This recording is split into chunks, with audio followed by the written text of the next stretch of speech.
Round of applause. It should just be on.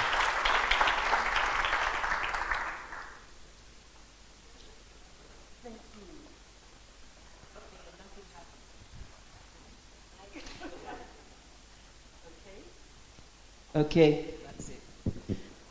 So what Irungu meant by saying veteran is that I'm old. But luckily we've got some young people on the panel, so it'll make up for it. It's my real pleasure to welcome all of you to the first panel of these few days. We've got some amazing people who are going to be speaking, so I'm not going to say very much in introducing the panel or themselves, but this is a panel entitled Existential Challenges and Shared Futures, Rediscovering the Role of Philanthropy.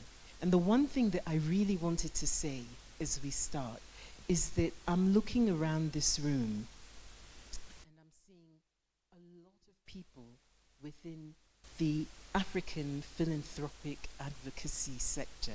I was talking yet last night to people like Shaheen. We've got people like Capsi here. I can see Jessica, who's a new African leadership within Ford East Africa region. There's new leadership at African foundations like KCDF. We've got other veterans. I won't mention the veterans' names because then you'll hit me over the head.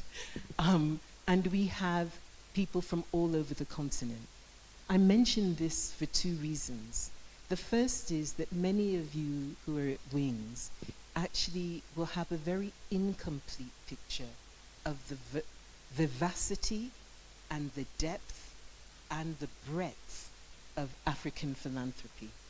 And there's an opportunity over the next few days really to get to know so much more about the generational nature of African philanthropy and the impact that African philanthropy has on the world. We need to do better documentation, yes, but it is happening. And so this is not a new conversation. The important part of it is what you do as you walk out of these rooms with this information, with the ideas that come from these discussions. The conversation has moved over the 10 or so years that I know that I've been involved with it. And so that's a great thing. And as Benjamin says, this means that this is both a moment of potential transformation as well as a moment of challenge. When we talk about existential challenges, which we will in this panel this morning, I know that as an African woman, as a feminist, existential challenges are not new to my continent. They are not new to indigenous peoples across the world. So while we think about issues like both the opportunity and the threat of AI, while we think about the issues around climate and destruction of planet, while we think of what people are now talking about as existential threats, I remember that slavery was an existential threat to Africa. I remember that indigenous peoples across the globe having their cultures undermined and destroyed were existential threats to those indigenous populations. I remember that if you are a woman in a small village in northern Ghana and your water source is being polluted by industrial action that is unchecked by any kind of regulation, it is an existential challenge for you, your family, and your communities. So this is not new.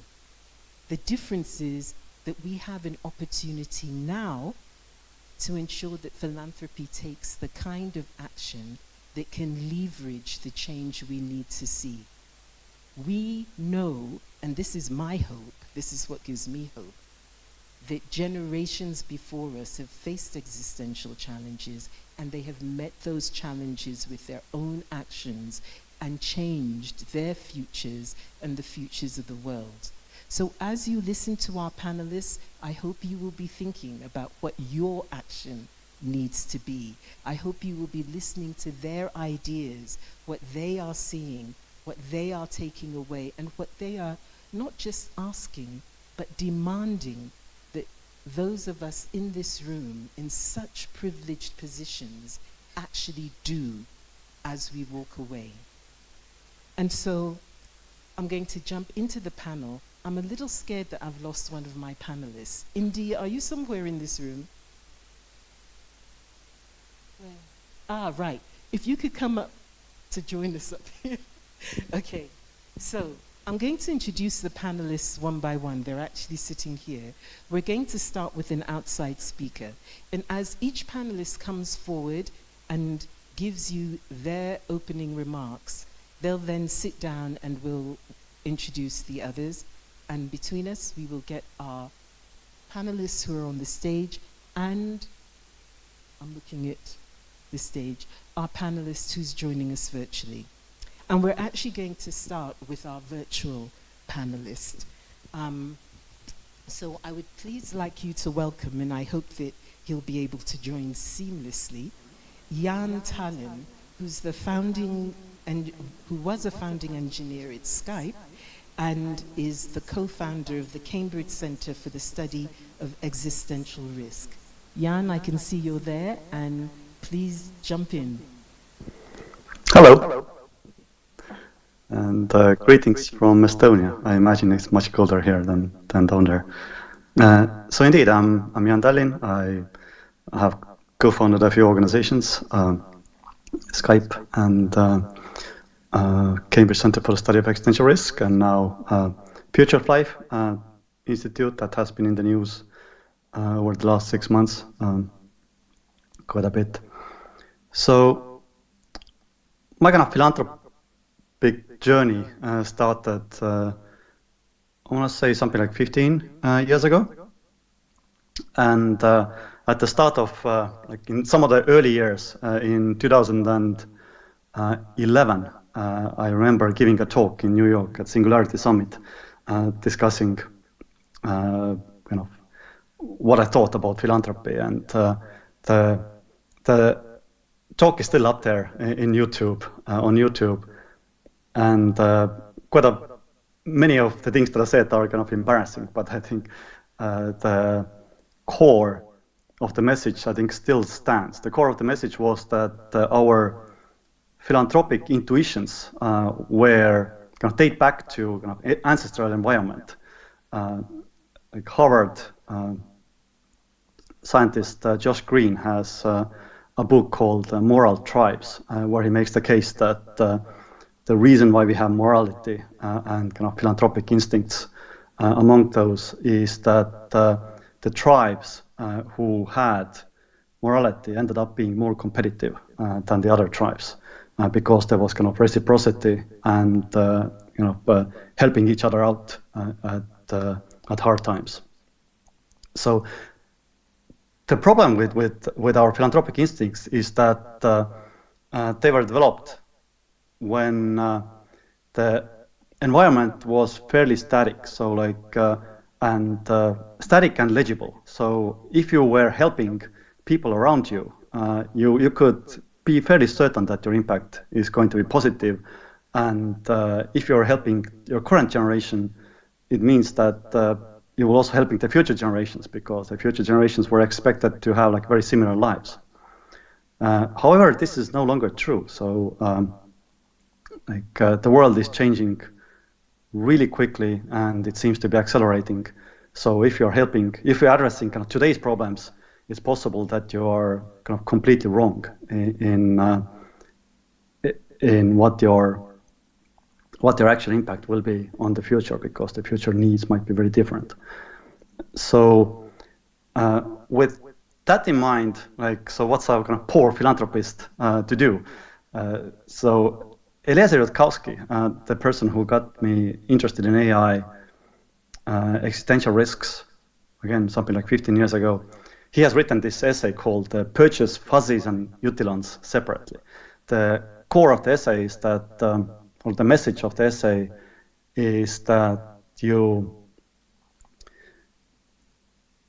should kind of like divide your philanthropy into two pieces. One is where you just follow your instincts and do that feels good for you. with a kind of conscious acknowledgement that it's probably not going to be very impactful. So just like help people, do things that kind of I don't know, like help them build shelters for stray animals and things like that. And then like the other half, you focus on things that are kind of you have like reason to expect is going to be impactful. Now, what it means to be impactful is it's always kind of like difficult to tell because like counterfactuals are difficult.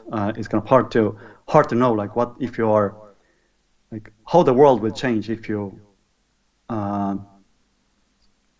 do like an intervention in general. Like what would have happened if you hadn't done it is difficult to know.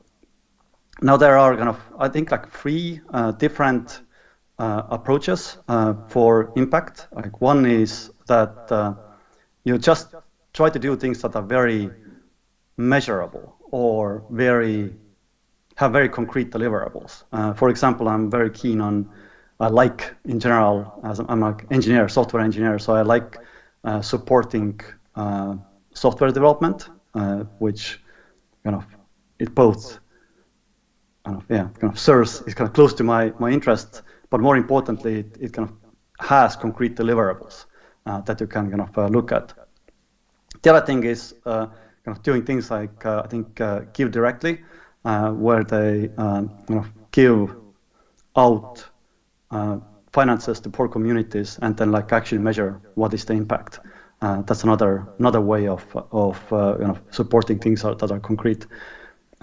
Second way, which I've also done, and I kind of encourage people think about, is kind of doing retroactive philanthropy in a way that you don't kind of plan ahead. You just like look at like what are the nice things in the world that where nice initiatives or nice results that people have done despite of support, and then supporting them retroactively. So if somebody kind of like figures out some kind of health intervention, like does some open source software or something like that, we just support them because it was a worthwhile thing to do. And the nice thing there is that you can actually kind of look at like what was the outcome, and you're kind of like supporting the outcome despite it being kind of retroactive support. And the third one, which I have like mostly focused on myself, are sort of speculative philanthropy, where you're going to think about like what are the kind of first principles arguments for doing interventions. What are the things that we should be doing as a civilization and we're not doing, and then try to support that. And that's how I kind of ended up kind of being strongly attracted to existential risk, specifically extinction risks from AI. Because if you think about it, the most likely, almost all the other causes sort of assume that humans will still be around 100 years from now, and we're going to remain in control and can kind of like plan our actions and can continue having impact, rather than having some kind of superhuman AI yank the control out of our hands. Now, I kind of hesitate currently to give any kind of concrete suggestions when it comes to existential risk philanthropy, because I am in a bit of a fork on the road right now myself. Because like looking back to the last decade, I've been mostly supporting existential risk research and kind of like AI safety, AI alignment research. And unfortunately, just we haven't had enough progress compared to like how close we might be getting to like serious or risky period of acute risk, as some people put it in AI. We just don't know how to do AIs safely. And the research that I have supported over the last 10 years, it has delivered some insights which have been valuable, but it's like nowhere near nowhere near the point where we could feel safe. So I'm currently mostly pivoting myself to supporting like regulative initiatives and putting, installing some kind of slowdown mechanisms in order to purchase time, both for humanity, but more importantly, AI alignment research and efforts. And there again, like we're talking about kind of speculative philanthropy, which it's very plausible that it will actually not yield results that we, or I hope, but it's like the thing that I currently kind of, it feels the right thing to do from the first principles. Jan, And thank you. so that's another kind of a topic that I would cover if I had time, which is like the way I'm stepping in. I use like Sorry. software But Jan, can you assisted. hear me? This is Theo. Perhaps you can bring that into the comments when we're having the panel. Yep. But thank you Let's do that. very, very Thank you. much. And thank you for opening up this panel. And we'll be coming back to you in a moment. And now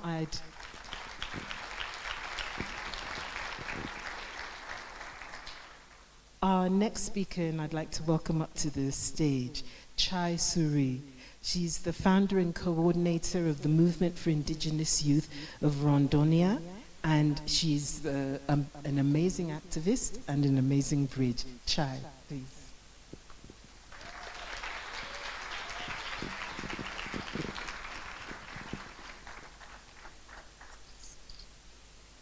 I can speak. Okay. My speech.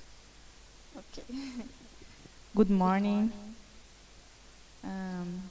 I would like to start saluting all the original peoples from here, from Africa, saluting our ancestors, and say that I'm very happy to be here with you today. And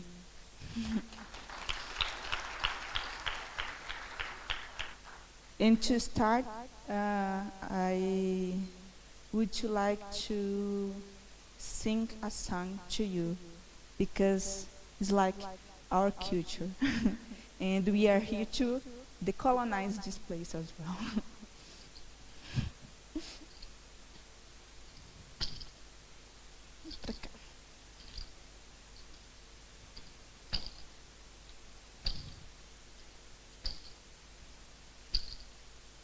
Kanaunga, Kanaunga, Umamaleika, Igatika, Kanaunga, Kanaunga, Kanaunga, Umamaleika, Igatika, Kanaunga.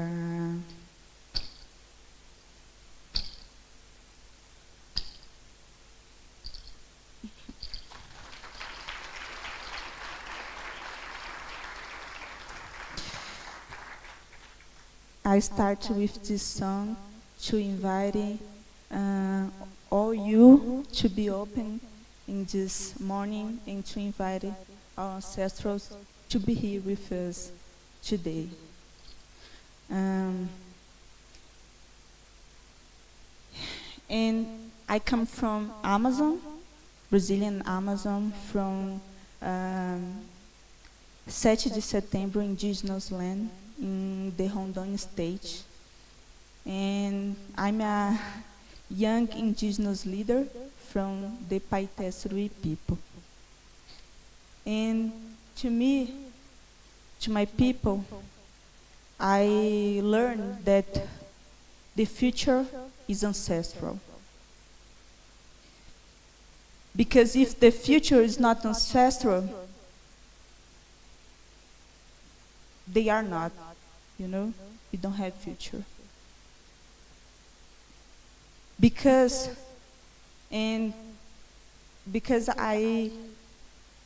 my father, my people, they teaching me that we are the nature. And that's it that I want to bring to you in this morning. That remember that we are part of this planet. We are connected with this planet. We are not living here. We are not here only to explore this planet, but this planet is our Mother Earth.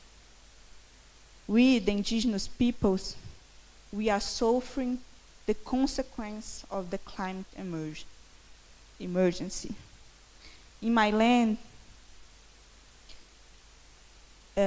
is more hot than ever. And the raining doesn't come when it should. So we need to, for example, now we should planting in this month. But because it's so hot, now we need planting the next month. I don't know if you know, but the Amazonas River, the biggest river in the world, is suffering, is experiencing the biggest drought in the history. We have more than 1,000 dolphins dying in the fishing. And all in our rivers, they are dying right now. And this is affecting our lives in our territories. This is affecting our food security. This is affecting our spirituality. And all the things in our day, in our life. And although we have a new government with a different vision in Brazil about the climate change, about the forest, we continue receiving death threats. We continue need to protect our lands against the invaders, against the illegal miners, against the loggers, and against the people that want our lands. Although there are things that you need all us. The Mother Earth doesn't differentiate us. We are all living in the same earth. We are all living in the same Mother Earth. And this means what? Okay, today we, the indigenous peoples, we are suffering the consequence, these crises. But all the world and all the people will be affected as well. So we need to be together. We need to be understand that if you want climate just, we need support and we need to put the people in the center. Because I'm not here and the people say to me, please, don't be so depressive. I'm trying. But, you know, although all this thing that's happening in our land right now, there are something that's happening there. The transformation, the revolution, the real changing is happening right now in our territories. We, the indigenous peoples, we are 5% of the world population, and we protect 80% the all biodiversity.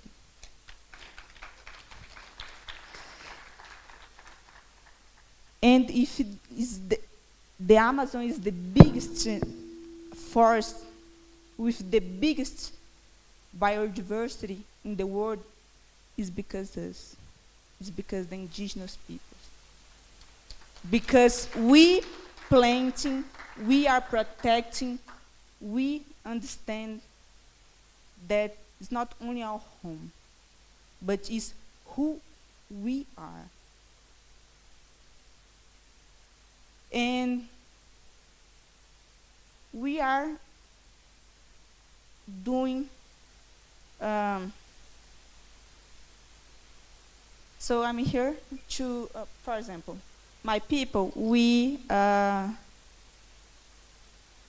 doing the reforestation since on science. I'm sorry, I'm learning English. So since, I don't know if it's since 2012. Because, thank you.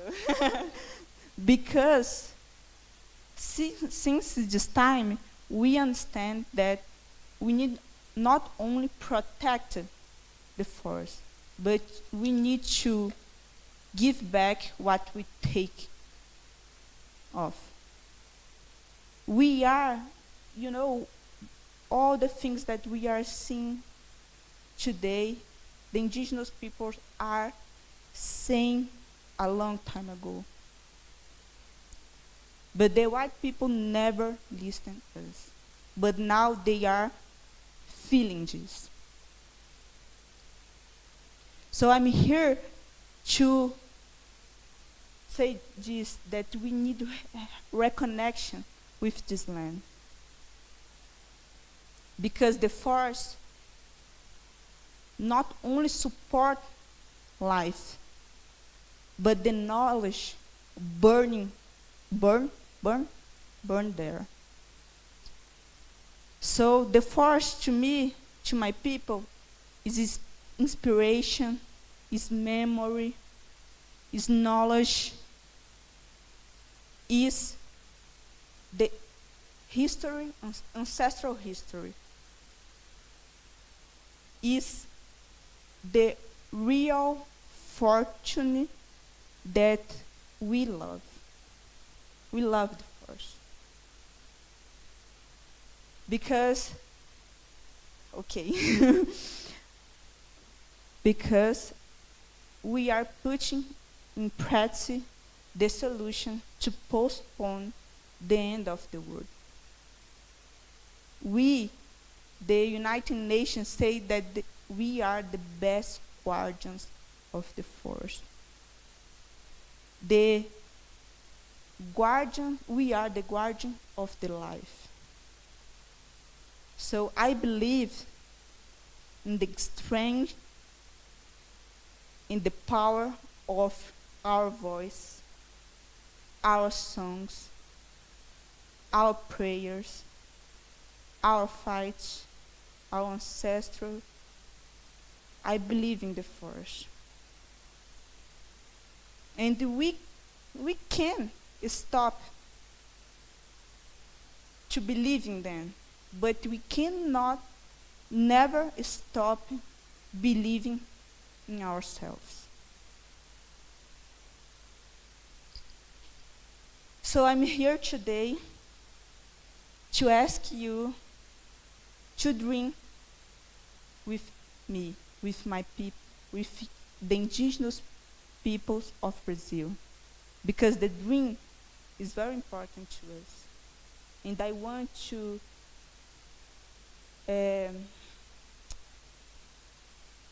share this dream with you. So we need to stop to look this place with a colonized eyes. We need to start real listening what these people we want to teach. We want to say our knowledge. We want to bring this. We know we are not an enemy. So we need listening the forest. We need to understand that the trees, they have soul. The rivers, they are alive and they continue in our bodies. It's because that when they put the mercury, when they put the poison in the rivers, we are sick as well. So we need listen who understand that we are nature. And we are our nature. We need remember that. So thank you.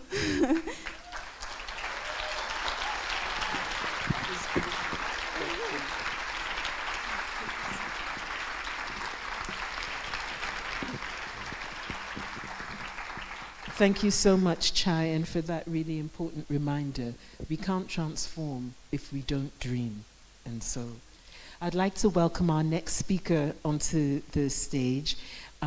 Please welcome Indy Johar, who's the founding director of Architecture 00 and was awarded the London Design Medal for Innovation. And most importantly for today's session is the co-founder of the Dark Matter Labs. Indy. Thank you very much.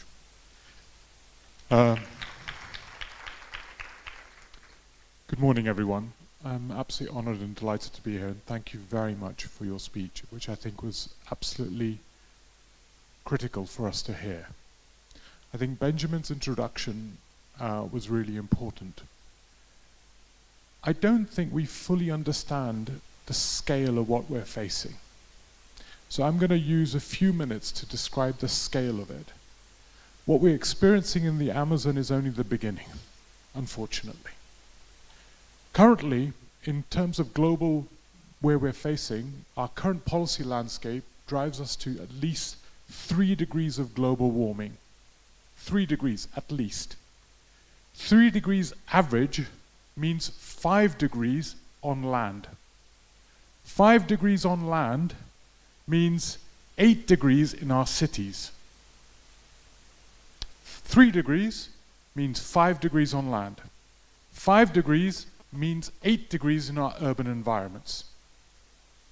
At 1.7 to 1.9 degrees, we are already at 1.2, 1.1 to 1.2. 1.7 to 1.9 degrees, we will lose one of the major food baskets in the world. It'll be gone. So there are 5 major food baskets. Ukraine was a beginning of a geopolitical crisis, but actually what we're not seeing is that this is a pathway to multiple crises. So by 2070, we will lose the glaciers in the Alps. That means we lose predictable river systems in Europe. That means you lose the farming capacity of predictable river systems. Right? I'm just talking about Europe because that's what I know. I can talk about the Himalayas and losing the Himalayan water glacier systems and what that does. That involves billions of people in the world. And then we can all talk about hope, because we can say, look, we're doing great work on renewable energy. Okay. 2019 to 2020, global energy demand, increase in energy demand, was greater than all the installed renewables in the world. The increase in demand. So all our renewables are doing is replacing the increase in demand. I say this all because I don't think this is a marginal transformation of our lives. A world is dying in front of us, literally, and maybe it is the right time for it to die. For a new world, an old world which rhymes with an old world, to be born. And I want us to think about this very carefully, because it means the lives that we have all been used to become unviable. How many here people are vegan? 1, 2, 3, 4. Most of you people wearing suits, not living indigenous lives, wearing nice clothes, we should all be vegan. And I'm serious about this. Look at the numbers yourself. It's not a moral cascade. Look at the numbers of cattle impacts in places like the Amazon. Every time you eat beef, remember that. You are actively destroying what this lady has been talking about. You are part of the problem. We are part of the problem. We make fun of people like Trump because we think, doesn't talk about the world. We are all Trump-like because we all know the facts, yet we don't make the changes in our lives. So I think it's really critical to understand both the scale of what we're facing and the everyday veracity of what we're facing. This will change the world around us. Our lives will change. The S&P 100, which is an index of financial organizations in the US, if you were to price in social and environmental goods, 70% of the S&P 100 is not viable. Not viable.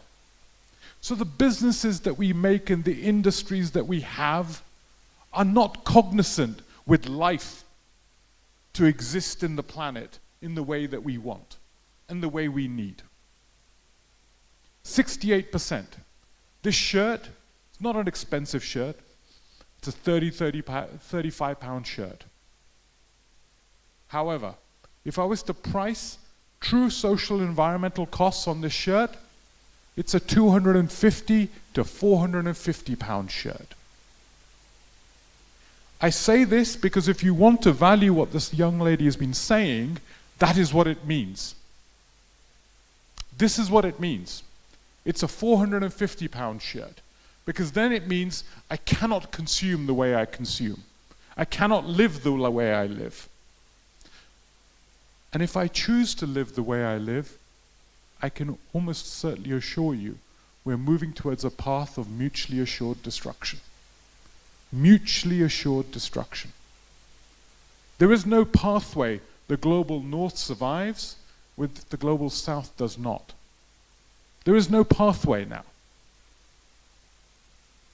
You can talk to the military strategists if you want, but there is no pathway. We have to drive a path to mutually assured thriving. Now, why I say all this is because as philanthropy, what I want to encourage you to do is no longer start to just fix the symptoms, but to start to looking at the root issues around our world. And the root issues go much deeper than we think. They go to the idea of property. What is property? Right? Property means I enslave something, I objectify it, turn it into an object, right? I disentangle it from the rest of the world, turn it into an object, then I enslave it to my personal needs. And then I take extraction rights, property rights, not property responsibilities. Who's ever heard of the word property responsibilities? It's property rights. My right. That theory of how we constructed the world has externalized everything. CO2 levels, everything else, microtoxins in our world that are self-terminating us. What does it mean in our theory of contract, which has constructed the world? What does it mean in the way we make money, monetary production, sedentary monetary production, which actually creates future claims on ecological systems that no longer can provide us? What does it mean to do human development in a radical way to unlock the mental capacity of all of humanity? In the face of AI, AI could be a liberator of human capacity to unlock our embodied knowledge, to unlock our embodied intelligence in radical ways. This is a 1 in a 400-year transformation or a 1 in a 2,000-year transformation. It's a transformation of an enlightenment worldview which is coming to an end to an entangled worldview which is manifesting. You can call it indigenous, you can call it quantum. These both realities are coming together to create a fundamentally different worldview and a different pathway forward. So the role of philanthropy in this future is to recast and reimagine at the deep code levels of a society what a new society looks like. It is no longer sufficient to copy 19th century's ideas of democracy, 19th century ideas of parliaments which no longer function even in the West. Let us radically imagine the future. Let us radically imagine a future where 8.2 billion people can thrive and unlock our full capacity. And you need to go deep for that. It's no longer sufficient to look at the symptoms. With that, I thank you. Thank you indeed. Again. And our last speaker on the panel this morning, I'd like to welcome Rena Kawasaki, a Kids' Right Awards winner, and I have to say this because I love the title, the former Chief Future Officer for Uganda. She's currently the director and founder of the Earth Guardians Japan. Rena.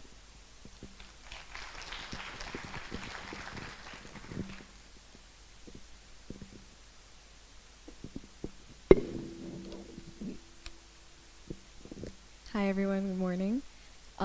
I would like to start with a simple question. What do you think of when you think of the word youth? Some people may think of your children or a school setting or maybe a classroom. Maybe you think of us Generation Z in association with words like activist, social media, with a healthy amount of rebellion sprinkled on top. None of these associations are wrong in any sense. However, I believe that there is an issue in believing youth can only be one of these things. That youth only have value when they fit in these boxes. The ones who society counts on to restrain against order, to change the way things are for a better future, when in reality, intergenerational partnerships and multi-sectoral participation are key for any solution. Youth are not just activists. We are entrepreneurs, scientists, artists, and negotiators. I know this firsthand from the opportunities generously given to me to partner with 3 key sectors: corporation, government, and nonprofit. These opportunities taught me 3 key points of sustainable youth participation. And today, I'm going to propose that the diversification of youth participation can be made possible by these 3 key points. And this might be the solution to the polycrisis. Starting with corporation partnership. So in 2020, September 24th, I was sitting in possibly one of the most important Zoom calls of my life, where the CEO of Uganda, a biotechnology company in my home country, Japan, named me their CFO, not financial, but future officer at the age of 15. From 2019, Uganda had decided to undergo a nationwide search for a new executive board member, a chief future officer who monitors the company's sustainable policies and implement future-oriented programs. The search was under one condition. The individual they selected had to be under the age of 18. Now you might be wondering, why would a biotechnology company in Japan need a 15-year-old on their board? Don't they have enough professionals already? To Uganda, the answer was very simple. They are a company that uses technology to ensure a better future, not including the members of the future, the youth, in their discussions did not make sense to them. Now this could have been a classic case of what I would like to call youth washing. When corporations or organizations unfortunately only include youth in short-term projects or unpaid internships like workshops or one-day events, in contrast to longer, more painstaking processes such as policy reform. However, with the CFO program, Uganda was able to listen and be open with us on the struggles they had as a startup corporation to us, the youth, and make significant risks to implement policies such as the elimination of all plastic wrappings from their products, the employment of a new onboarding program to allow even the youngest employees to voice their opinions, and a complete update of all of the business objectives set forth in our articles of incorporation to reflect the 17 Sustainable Development Goals. This leads us to key point number 1, the importance of mutual benefit to both youth and corporations when they are in partnership. Although I'm not going to argue that Uganda's CFO program is the perfect example of youth participation in corporate governance, it certainly opened my eyes to the possibility that even I, a 15-year-old, could be respected and heard as a board member, as well as the power the sheer power of corporations to diversify youth inclusion and participation. This experience also made me realize the importance of the maintenance of a sustainable organization model in the face of implementations of solutions that require major change. While the incorporation of new outside youth voices are important and significant, the adult employees and members who are actually going to implement these voices have to feel safe and safe enough to voice their own opinions within the organization. This leads us to key point number 2, the maintenance of an open environment where anyone, regardless of age, feels safe to voice their opinions. And the opportunity of innovation and boundary breaking just does not fall on the shoulders of us youth. This was especially true with the government of the city of Nihama, where me and a team of 7 other students partnered with the government to find a way to solve the city's decline in youth citizen participation in major decision-making processes. We, the student team, proposed ideas from creating a local youth parliament to building a post box in the middle of the city square to collect youth opinions. However, after hundreds and hundreds of talks with city office staff and citizens, we realized that our ideas could not have been more cost prohibitive or labor intensive, and they were just not sustainable. Our ideas were valid, but not solutions to the city's issues. And we only realized this because the city staff members were patient and willing to create a working environment where both sides, the city and the youth, were comfortable to voice our opinions, and which unfortunately is not the case for many places worldwide. It was because of the city government staff that we felt they felt safe sharing their own ideas, that we were able to negotiate a more sustainable option without our ideas being a burden to the very city we were trying to help. In the end, we were able to implement a crowdsourcing program that garnered over 1,000 responses for youth in the first few prototype runs, while minimizing operation fees, teaching me the power of open and free intergenerational communication. Finally, key point number 3 is the importance of passing down of leadership. Due to these diverse partnerships with multi-sectoral stakeholders, I have the unique opportunity and standpoint of both being on the proposing side and the receiving end of proposals from youth, being the founder and co-director of the youth organization Earth Guardians Japan. Over the years, we have been supporting youth in Japan with mentorship and networking opportunities, as well as fostering a nationwide community of changemakers under the age of 18 in a society where youth are not expected to be leaders. We founded Earth Guardians Japan to be for youth the under age of 18. I actually turned 18 this year, and I started realizing the importance of letting go and passing the baton. And I'm preparing for the organization to be fully led by younger members next year. Who knew I would be grappling with the concept of retirement at age 18? But here we are. So organizations, corporations, or any other working body of people cannot be truly sustainable unless their inner workings and leaders are sustainable as well. Power should not be defined by how long one can hold on to it, but rather how effectively it can be passed on to the next generation. Another change that can ironically stabilize the future. Now, we have gathered here today to discuss the polycrisis, a variety of issues that culminate in an uncertain future. I propose that youth participation be supported by the key points that I put out today. Number 1, the diversification and lack of youth washing and youth inclusion. Number 2, the maintenance of an open working environment where both adults and youth who implement the proposals feel safe to voice their own opinions. Number 3, the effective passing down of power. These 3 key points is the retaliation against the uncertainty, and we are counting on every single one of you in this room to act immediately. Many different adults and their crazy ideas to allow a 15-year-old to have a chance have allowed me to stand here before you today. Please acknowledge and leverage the power that you all have to break boundaries and have these crazy ideas that will allow for a youth somewhere to finally be heard. I hope that in the future, when I ask the question, what do you think of when you think of the word youth, you can tell me of the diverse youth you were able to work after today. We have never been heard before. Imagine the power when the world listens. Thank you.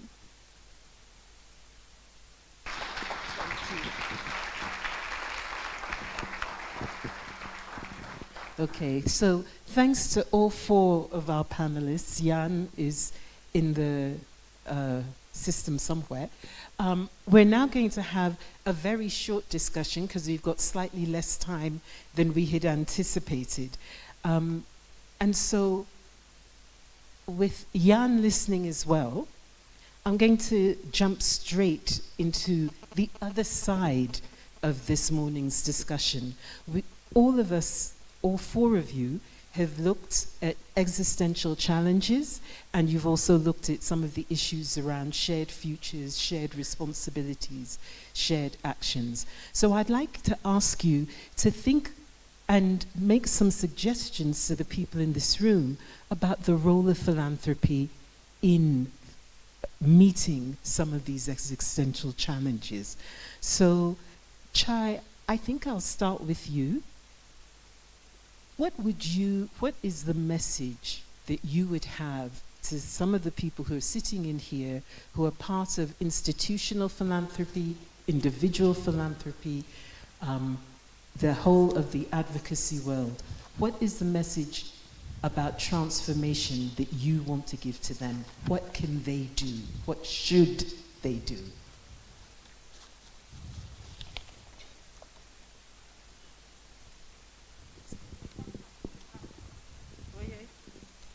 Oi. First, I just would like to do a comment about what my colleagues say. In my state, there are a land that called Uruguay Indigenous Land. There are more than 20,000 illegal cattle there. And this meat is going to French, the European countries, to USA. So, in these places is a secret place to us, is a cemetery. So, we need to really think about that, né? To stop support our genocide. But my message to you today, that we need support who are supporting life. We need to understand that in the indigenous land, in Brazil, if you go there, you will see that we have forced alive where the indigenous people are living. Because we are nature. We are protecting the rivers. In our territory, the rivers born. We need to remember that who the water come from, who the lives come from. But you, the philanthropy, can help us. You can be a guardian of the forest, a guardian of the Amazon as well. You can. But you need to understand that we know what's the best to our lands. But you need your help to take care of this place. We need all the world to understand that. Thank you, Chai. Jan, if I can come to you, you've both been involved in looking at some of the existential challenges, and you are a philanthropist yourself and involved in philanthropy. Would you have an example of a philanthropic intervention that you think successfully addresses any of these challenges? And what would be your message to fellow philanthropists about actions they need to take to meet these existential challenges that we're talking about? Thanks. I think it's kind of like hard for me to give very concrete examples because like I think the most successful examples that I have, they're like kind of like I mix my sort of giving my funds, but also my brand, right? So it's hard to like. I do think that kind of establishing and supporting Future of Life Institute has been like very successful in terms of impact, but it's like hard for me to disentangle the amount, how far my kind of donations have gone versus how much my kind of like involvement as a person has gone. When it comes to messages, yeah, it's kind of hard for me to give like any concrete messages. Perhaps like kind of less concrete and more abstract message is just like think about your assumptions. I think I claim that like this year we entered very uncharted waters. You can see. Sure. I think I don't have like a very concrete message, but I think sort of like I have an abstract message, which is kind of like review your assumptions. To give just a very concrete example, people have been talking more and more about like AI in education, because like education is like very kind of like central philanthropic topic. The problem with AI in education is that like if you want to apply AI in education, you're making a very concrete assumption, which is you're assuming that the AI will end up in the narrow range of capabilities, not to do. And I do think that's the AI's moving target is probably invalid assumption. So that's just an example of assumptions that I think everyone needs to kind of review when it comes to AI. Okay, thank you very much, Jan. And so just before, in fact, let me first of all thank all four of our speakers who've made some amazing points. I'm really sorry we can't get more in depth on this, but I think as we're walking away from this, we need to remember a few of the key points that they've made. Number one, that transformation, if we are really talking about transforming philanthropy in the face of this current generation of existential challenges, we need to go deeper, we need to go wider, we need to think differently, we need to be more diverse in our thinking and our understanding. We need to move away from dealing with symptoms and actually approaching roots and root causes and understanding that we will not do this on our own. There is no one group in this world that can actually make that happen.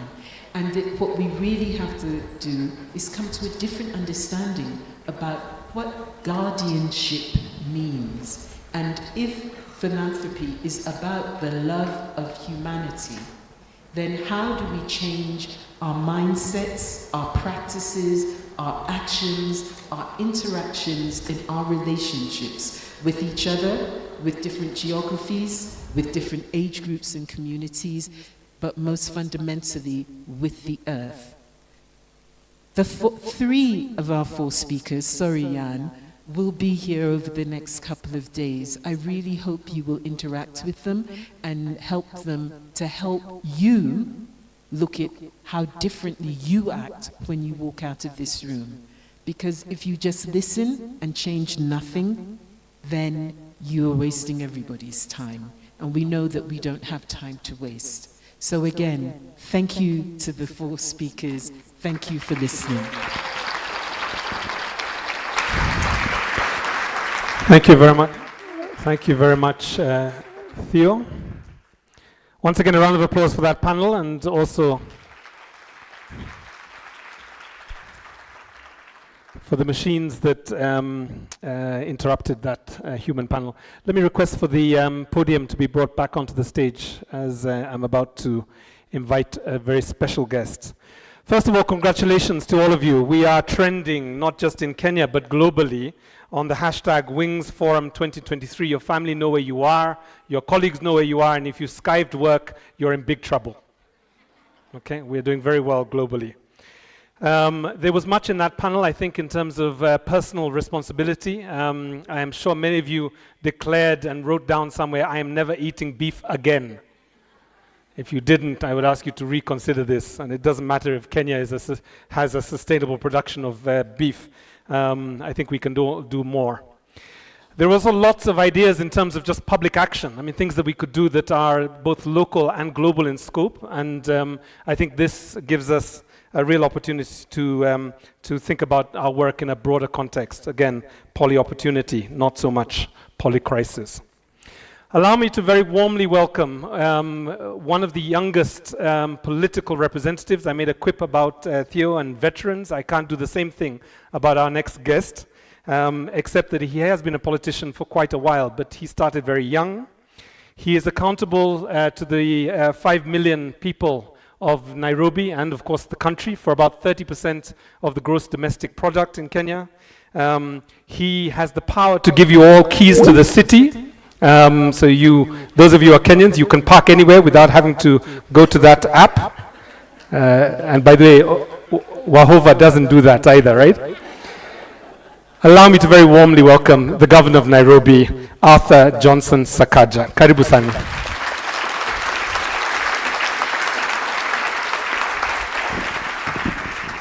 Thank you, Irungu, and you still have to pay for parking. Good morning, ladies and gentlemen. It's nice to be in a room full of kind people, for a change. It's not always what I experience. But I'm really pleased to be your host today and to stand in shared purpose with you, ready to change the world for good. And I'd like to tell you that you've come to the right place.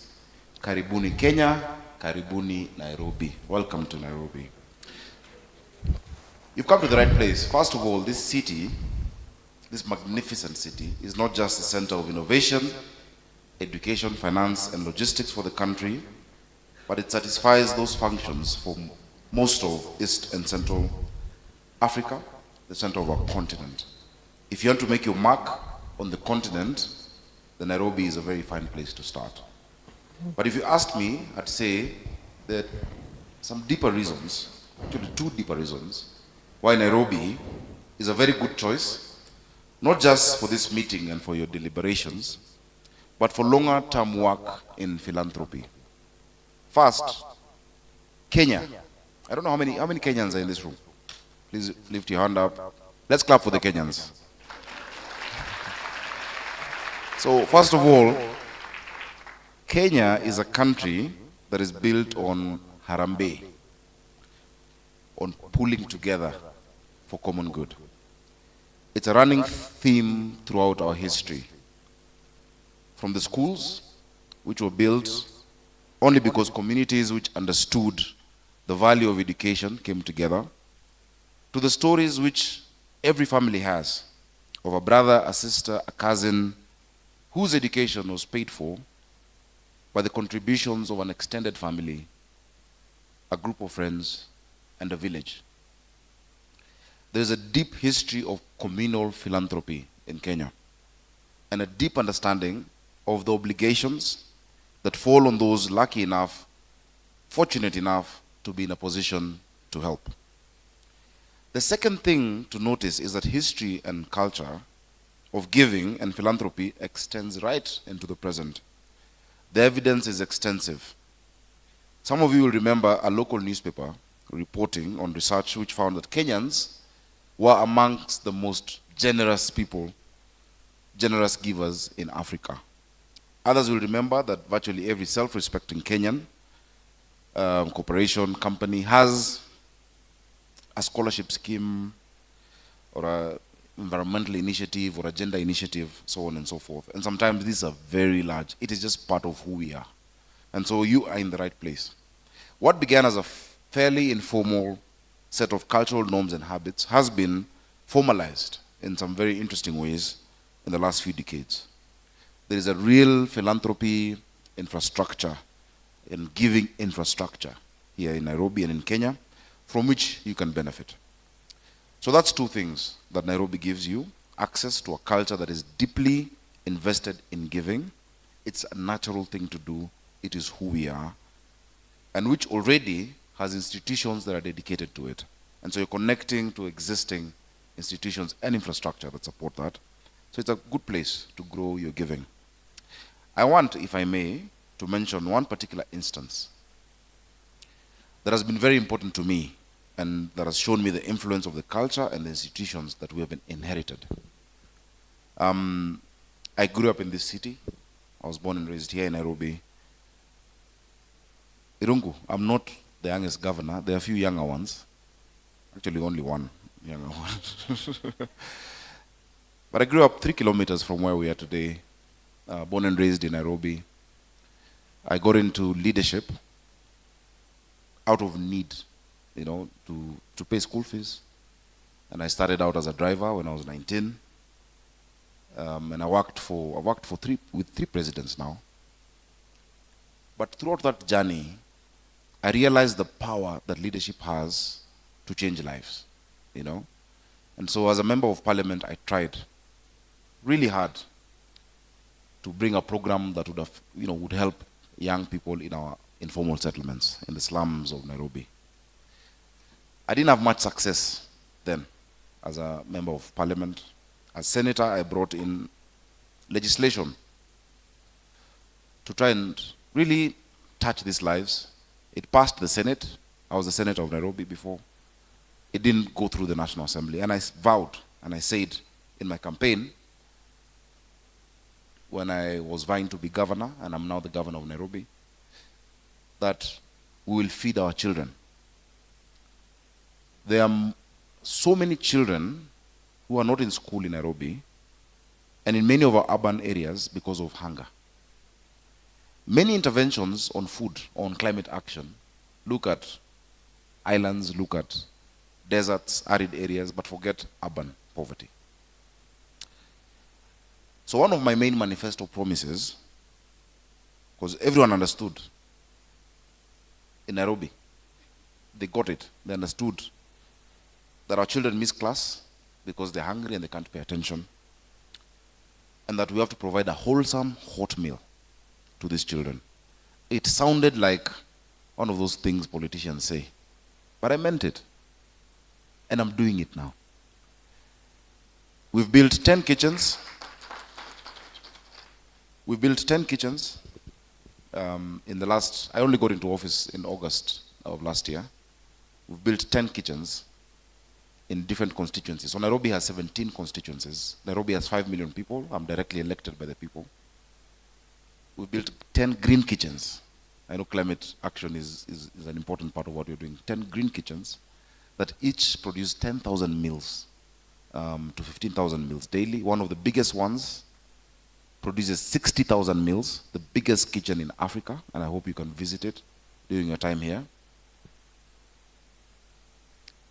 When you talk to these children, they wear this watch that I'm wearing every day. This Tap to Eat is an NFC device that every child in Nairobi now who goes to school, we have a record of whether they've eaten, whether there's consent. They're getting 650 grams of food at 4 US cents a day. 4 cents. Meaning, their parents who are not sure whether they'll get a gig today or not, or get a job today or not, they can rest easy. They know at least their children have a meal. These children don't finish their food. They eat half of what they get, or 3/4 of it, and they take it back home. But what are the outcomes? Enrollment has gone up 150% already in the last month that we've executed this program. And more than that, the children feel loved. They feel cared for. The discipline has gone up. They're now singing. They're now happy. They're now excited. I think there's value in doing good. And so, in as much as you've invited a politician in a room full of good people, I think that's a good thing. I think it's a good thing for us to do. We've rolled out the first phase. 88,000 are eating. In the next 2 weeks, 180,000. And by January, 250,000 are are going to be eating every single day. I think it presents us an opportunity to partner, just to change that life. Adopt 1 child, 10 children, support the program. It's just an example of what doing good is, and I'm encouraging you. I think in your different areas, in your different institutions, organizations, you're doing good. Doing good is beyond just numbers or statistics. It's about lives, human lives. And so beyond the tables and statistics and figures and percentages, see the faces, hear the laughs, hear the cries. I think there's a chance to be optimistic. And a lot of times I was at the UN and I'm the vice chair of C40 Cities, which is a global coalition of cities around climate. I deputize the mayor of London, and we have another 100 mayors and governors across the world. And I've told them, our discussion on climate action cannot be a negative discussion. It's a positive opportunity. You're in Africa today. The median age is 19. Is that a threat or an opportunity? In as much as the median age is 19, Africa is a young continent. Of course, the median age of leaders is 63. But it's a chance to capture the imagination of a generation, to change, to turn the tide, to change the narrative. There's no better place for you to have this discussion than in Nairobi and then in Kenya. In Nairobi and in Africa too, there are aspirations to meet, there are dreams to realize, and there are legacies to be built. This is where your role, ladies and gentlemen, becomes invaluable. Your commitment to creating a more equitable, sustainable, and prosperous world is what has brought you here. And we welcome you with open arms. Whether in education, in healthcare, in conservation, in technology, in sports, in the creative arts, in culture, there's an opportunity that is awaiting your vision. For my part, if there's anything I've learned from my experience, my short experience, because I consider myself still young, it is this. Of course, not compared to CFO, Chief Future Officer. I really love that, and I'll try and engage the young people of Nairobi more, just like you're engaged. But first, and I hope these lessons will make sense to you as well. First, total clarity of vision. It's trite but true. You can't give well if you can't persuade. And you can't persuade if no one can see your vision.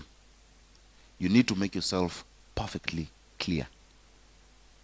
Number 2, don't underestimate either need or generosity. There is real need, people in difficult situations on the continent, around the world, as I've explained. But there's also real generosity. If you have identified a genuine need, you will be genuinely surprised at the generosity it calls up. I was pleasantly surprised by the generosity of others who took up and understood our vision and what we were doing and have supported it. And every week I get calls. Here's €1 million. Here's $1 million. Here's $10. You'll be surprised what clarity will give you with your generosity. And you'll be genuinely surprised at the generosity that it calls up. Third, inclusion and equity above all. To give well, you need to dignify the recipient of your giving. Giving which fails to honor its receiver produces little more than resentment. Giving which honors its receiver produces not just gratitude but solidarity. A bond of community between benefactor and beneficiary. We can honor our beneficiaries by giving inclusively and equitably. We will want to make sure that as many as people who need our help get it, and to make sure that no one is denied our help who deserves it and can be reached. That would be my little advice from my experience. I'm sure you know more. You do it every day. But I know that you have to think about how to give. And so I won't preempt your discussions and take up, too much more of your time. On behalf of Nairobi, on behalf of Kenya, I thank you for choosing us. We begin today an important journey, one which we can hope will teach us how we can be of genuine and lasting service to humanity and to others. At moments like this, I'm reminded of a phrase in the Bible. I'm a Christian. Matthew 10, freely you have received, freely you must give. Our talents and achievements are not ours, but we have the power to choose what we do with them. Let's turn them to the service of others. Thank you all. Asanteni sana. Now, for those of you who are in Nairobi for the first time, let me tell you this. One, this is the only city, capital in the world where you have a national park where there are animals in the natural, unspoiled, untouched habitat, just like the Amazon. But in the skyline, you see the city. And so you can find the lions, you can find all the big four, just a few meters from here. Now, because of such beautiful guests, I approved that we can open up the park. And so in the evening, as you go to your hotels, if you come across a lion, if you come across, any of these animals, just say hi. You're good. Yeah? You'll be safe. Just say jumbo, say hi. You can pat them, but not too hard. They might take it offensively. Please enjoy Nairobi. This is a city of dreams. Enjoy Nairobi and take more time. Enjoy Kenya and keep doing good. May God bless you. Thank you so much. So Benjamin. So I'm going to invite Benjamin and Stigmata to escort the governor, as I believe he has pressing duties at City Hall. And just to acknowledge